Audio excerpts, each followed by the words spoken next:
మీ వల్ల ఎంతమంది లాభపడ్డారో తెలియదు, మీ వల్ల ఎంతమంది బాగుపడ్డారో ఎవరికి తెలియదు. కానీ దువ్వాడ శ్రీనివాస్ అంటే అరే దివ్యల మాదిరితో ఉంటాడు. మాధురి ఎవరో తెలియదంటే మీరు నన్ను అడగగలరా? అలాగే శ్రీనివాస్ ఎవరో నాకు తెలియదంటే మీరు ఈ ప్రశ్నించగలరా?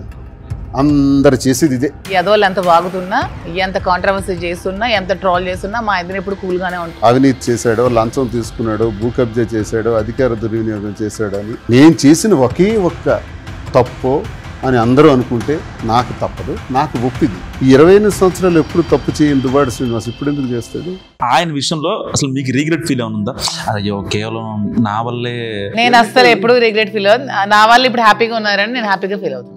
ఇంట గెలిచి రచ్చ గెలవాలన్నది ఒకటి ఉంటుంది ఎక్కడైనా. నేను ఇంట ఓడిపోయాను ఇంతవరకు, ఇప్పుడు ఇంట గెలుస్తున్నాను. అంత ఓటు చేసిన ప్రజలకి కేవలం కాంట్రవర్సీ ఇచ్చారా? ప్రజల పక్షాన ఎప్పుడూ నిలబడుతూ నా 25 ఏళ్ల రాజకీయ జీవితంలో 18 సంవత్సరాలు అపోజిషన్లో ఉన్నాను. స్కూల్లోనూ చదవటానికి కూడా అవకాశం లేకపోతే కిటికీలో నుంచి పాఠాలు విని ఇసుకలో నేర్చుకున్నటువంటి Abraham Lincoln, by the people, for the people, of the people. నేను ఎమ్మెల్యే క్యాండిడేట్ అవ్వాలా, లీడర్ అవ్వాలంటే I want to be the leader for ever and ever and ever. కేవలం మాధురి గారి వల్లే హైదరాబాద్లో 4 గోల్డ్ మధ్య మిగిలిపోయాడు. ప్రతి వారానికి 3 రోజులు నేను టెక్కల్లో ఉంటున్నాను. పుట్టుకలు, చావులు, పెళ్ళిళ్ళు అన్నింటికి వెళ్ళొస్తున్నాను. ఇంట్లో కూర్చోడానికి వచ్చాను అనుకున్నారండి నేను ఇక్కడికి? టైం వేస్ట్ చేసుకోవడానికో లేకపోతే అన్ని మర్చిపోవడానికి, మడతేసేయడానికి వచ్చానా? చూపెడతా. మడత పట్టుతాను. మీ ప్రత్యర్థులకు ఒక మాట చెప్పాలంటే ఏం చెప్తారు? సోకాల్ టెక్కల్లో సోకాళ్ళు ఏముంది, వీళ్ళు నన్ను సస్పెండ్ చేయించారు. 27లో కూడా రాజశేఖర రెడ్డి గారి దగ్గర సస్పెండ్ చేయించింది వాళ్ళే, ఇప్పుడు చేయించింది వాళ్ళే. Rajasekhara Reddy is my god, my guru. Jaganmohan Reddy garu అధికారంలో ఉండేటప్పుడు నా దైవ సమానం అన్నాను, అపోజిషన్లో ఉండేటప్పుడు అదే అన్నాను, సస్పెండ్ అయిపోయినా అదే అంటున్నాను. వీళ్ళందరూ అవకాశం ఉంటే జగన్మోహన్ రెడ్డి దేవుడు అంటారు, అవకాశం తప్పితే నా ప్లేస్లో ఉంటే ఇప్పటికి తిడతారు. దువ్వాడ శ్రీనివాస్ కంబ్యాక్ టీడీపీతోనే సాధ్యం. ఇప్పుడు మీరన్నట్టు తెలుగుదేశంలోకి వెళ్తే అధికారంలో ఉన్నట్టు అవుతుంది. ఏమి లేకపోతే చచ్చిపోతామా? ఇండిపెండెంట్గా ఉంటే చచ్చిపోతామా? మనుషులు ఇంకామా? అధికారం శాస్త్రం కదంటారు. పబ్లిక్ శాశ్వతం, ప్రజా సమస్యలు మన పట్ల మనం స్పందించడం శాశ్వతం, లీడర్గా ఉండటం శాశ్వతం. దువ్వాడ సీనన్న అనేటోళ్ళకి మీరేం చెప్తారు? వాడు భుజం మీద దెబ్బలు కాస్తాడు, పోలీస్ స్టేషన్కి వెళ్తాడు, కేసులు పడతాడు, మన గురించి వాదిస్తాడు. గ్రామాల్లో మనం వెళ్తే కుర్చీలు వేస్తాడు, షామియానా వేస్తాడు, మైకు పెడతాడు, మాట్లాడిస్తాడు. మనం మాట్లాడుతుంటే చూసి చప్పట్లు కొడతాడు. మనం ఏమైనా తప్పు చేస్తే అన్న ఇలా చేస్తే బాగుందని సలహా ఇస్తాడు. కార్యకర్త ఈజ్ రియల్ ఇంజనీర్. టెక్కల్లో పేరాడ వర్గం, దువ్వాడ వర్గం. అది అసలు ఆ పేరాడకి వర్గమే లేదయ్యా. ఆడవిడ పేరాడా.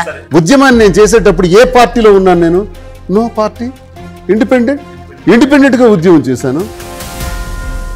పార్టీ శ్రీనివాస్ గారిని సస్పెండ్ చేసినప్పుడు కార్యకర్తలు దిక్కుచోతున్న స్థితిలో అక్కడ ఎవరికి నిలబెట్టిన కుక్కకి ఇచ్చినా సరే కుక్క వెనకే తిరుగుతారు. అది మీ బలం కాదు, పార్టీ బలం. అది I'm not cadre based leader. మీకు టికెట్ ఇస్తే వైసీపీలో టెక్కల్లో మీ వెనకే మొత్తం క్యాడర్ వస్తారు. ఒక ఊరిలోకి వెళ్తే శ్రీనుబాబు వచ్చాడు అనుకునే జనం ఉంటారు, వ్యక్తులు ఉండరు, జనం ఉంటారు. మీరిద్దరు ఇట్లా హ్యాపీగా ఉండే టైంలో ఏదైనా మేము చూసి మా మీద వచ్చిన మేము షేర్ చేసుకుంటాం, అందరికి పంపించుకుంటాం, నవ్వుకుంటాం.